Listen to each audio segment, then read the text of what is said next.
Back on the film study grind, so excited to dive into Ohio State's defense. They are just so well coached. Jim Knowles disguises his coverages so well, and I'm going to show you an example of it here. This is from the Rose Bowl. First quarter, Ohio State's got a 7-0 lead. It's 3rd and 8. Obvious passing down for Oregon. One little improvement from my last film study. I have learned how to tell a straight. Oh, this is going to be fun. All right, so right at the snap, you've got 4 wide receivers in the formation. 3 down linemen for Ohio State. That means they're probably dropping 8. In your mind, you're thinking 2 deep shell, 2 deep zone. The problem is, as this play starts to develop, Ohio State is going to show multiple different looks. So first, they're going to show you a little bit of man here because you send the running back in motion and the corner runs with him. So right now, you're thinking, hey, we have man coverage on the outside, right? Man. Everyone's locked up in man. But look at these safeties at the top. This is a traditional 2-deep safety look, which tells me zone. So Dillon Gabriel has to make a decision. Do I trust the corners or do I trust the safeties? He trusts the safeties in this spot because when you are attacking a 2-deep zone, usually safety drops, and this middle of the field, this pocket of space is going to be open for you to attack. So Dillon Gabriel ain't buying the corner coming out here to guard this guy man-to-man. He is still believing what these 2 safeties are showing him, which is 2 deep. So as we let this play out, you can see Dillon Gabriel makes his check. The goal of this route is to get this this slot guy over the middle of the field on a slant. Because again, when you have a 2-deep shell, drop.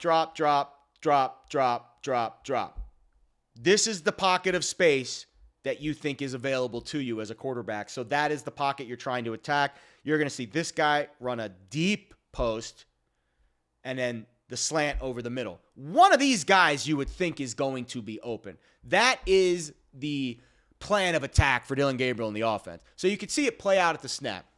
Right at the snap, Dillon Gabriel catches it, and then boom, where are his eyes? His eyes are over here.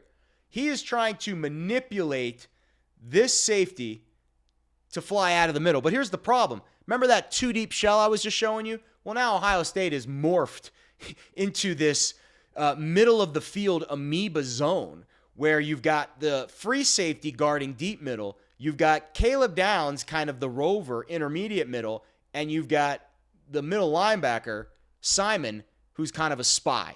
So all of a sudden, that 2-deep shell where you thought you're going to get safety here, and you're going to get this entire middle of the field open. Well, now you've got the best defensive player in the country roaming the spot on the field where you are trying to attack. You are playing directly into Jim Knowles' hands. This is exactly what he wants you to do. And you can kind of read between the lines what happens next. Dillon Gabriel works back to the other side of the field, tries to make the throw, and Caleb Downs sniffs it out. I mean, it's such a well-designed disguise because, again, right here, right at the snap, you are thinking 2-deep shell, drop, and in this middle of the field is going to be wide open. But that is not how it plays out at all. And what makes it even more difficult for Dillon Gabriel, you've got man-to-man coverage on the outside. Look at this. You've got corner here, slot, corner. These are all man-to-man coverages on the outside.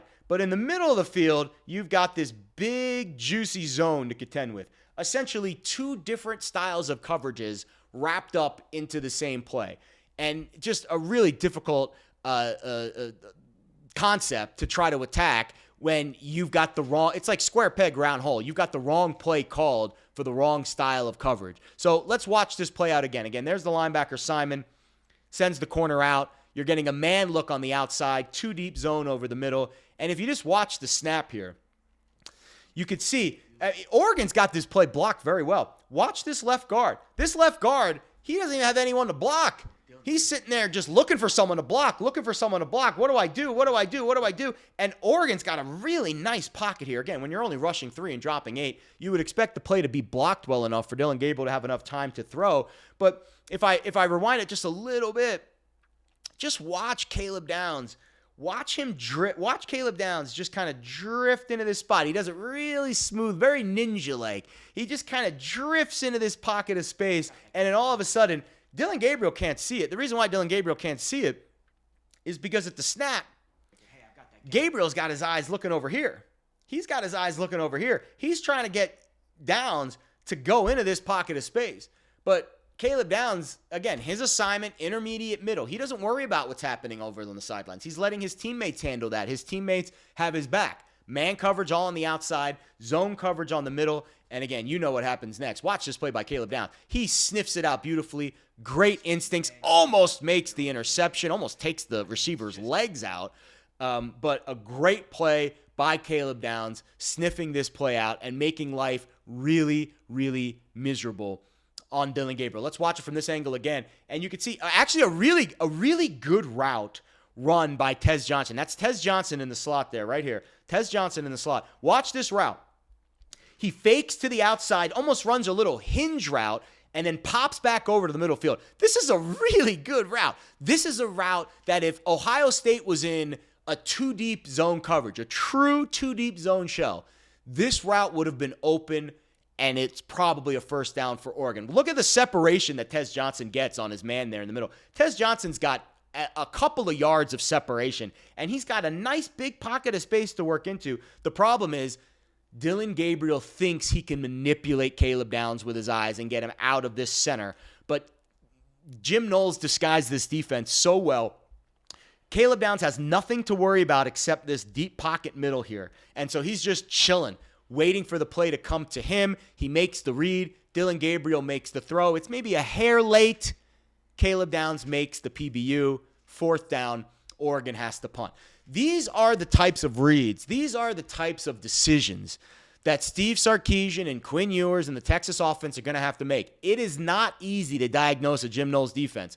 In this particular play, they are giving you two different kinds of zone looks inside the same play while also playing man coverage on the outside. You are essentially putting the quarterback in a straitjacket, making it very tough for him to decipher these defenses. We'll see if Sark has some curveballs to throw at this Ohio State defense, but I think if you're just playing it straight up, Ohio State has a big edge defensively against this Texas offense. The only equalizer here is if Texas can run the football. I think that is going to be the most important thing in the game for Texas's offense. If they can run it effectively, go play action off of it, you can make it much easier to manipulate the defense. But right now, if it's an obvious passing down, 3rd and long, and Caleb Downs can just kind of roam the middle of the field, he's going to be making plays like this all game long. So Texas's offense has its hands full. It's like reading War and Peace. You don't know where the next page is going to turn. It is going to be very difficult for Texas